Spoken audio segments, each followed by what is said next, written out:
I'm Mrs. Smiley and I'm really looking forward to reading one of my favourite books, and it's called Fergal Onions.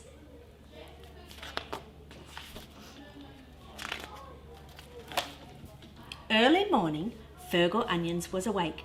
He picked up the remote control from his bedside table and pressed a button. The TV came on. All the TV sets in the house came on. Every room had a TV set. What a racket! It would probably be like this all day. Fergal shared his house with a cat called Meredith and a dog called Dog. Meredith and Dog were used to the early morning television blast. They just rolled over, snorted and snuffled, then went on sleeping. Fergal felt a bit nothing. He certainly wasn't keen to jump out of bed. After a while, the crunchy, munchy, brunchy cornflakes ad appeared on the screen. Fergal headed for the kitchen. Through the window, he heard a faint, sweet sound. Fergal stopped eating and listened. He turned down the volume on the kitchen TV. It was a violin.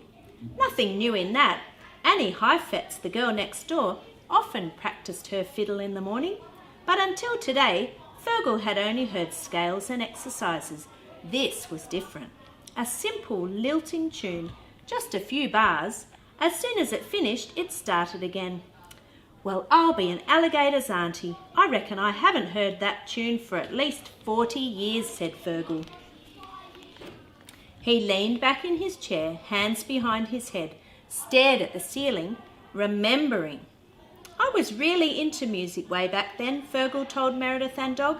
I was so mad keen, I took saxophone lessons.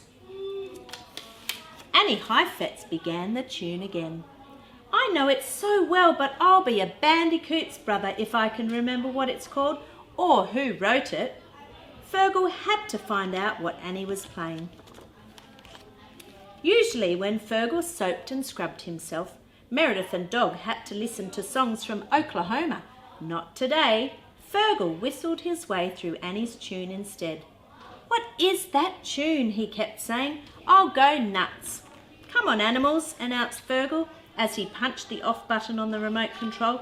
We're going next door. Fergal Onions, Meredith and Dog walked out through their front gate and into the next yard. See who that is, please, Annie, called a voice from the back of the house. It's Mr. Cabbage. Onions, dear. Mr. Onion, said Mrs. Heifetz. Hello, Dorothy, said Fergal. Please put me out of my misery. What is that tune Annie was playing this morning? I learnt it last lesson, said Annie. It's by Mozart, from a sympathy. Symphony, dear, symphony, said Mrs. Heifetz. Well, I'll be a numbat's nephew. Of course it is, sighed Fergal. Of course it is, Mozart. It sounds lovely, Annie. Thanks, Mr. Onions. Annie, it's 8:30, time for school.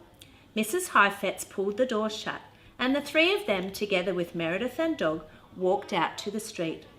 Dog caught sight of a pigeon across the road in the park. Oh, really, Dog, groaned Fergal. Come back here. Fergal said goodbye to Annie and Mrs. Heifetz, then crossed the road with Meredith and sat on a park bench.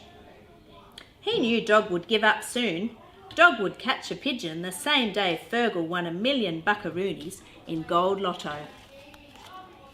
Long after the pigeon had flown off and Dog had calmed down, Fergal sat in the sun thinking about the old days. Annie's tune was playing on his mind. He smiled to himself.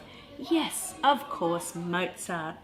Well, I'll be a goanna's granny, Fergal blurted out suddenly. I've missed the morning episode of my favourite soapy. But Fergal didn't stay upset for long, because it was just so peaceful, sitting there basking in the sun and the smell of the flowers.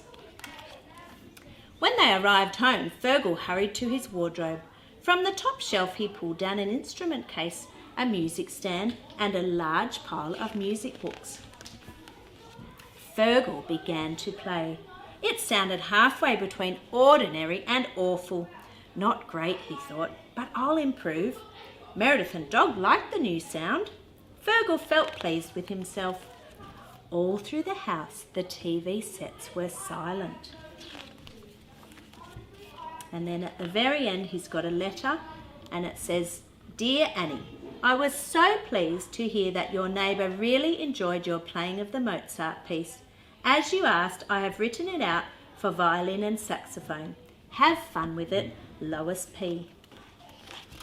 And then on the very last page you can see Mr. Onions, Fergal Onions and Annie playing together. So I miss you all so much at school and can't wait to have you all back in our classroom and in our playground, and you'll be so excited to see how much oval space we've got, and really looking forward to seeing you all then. Bye!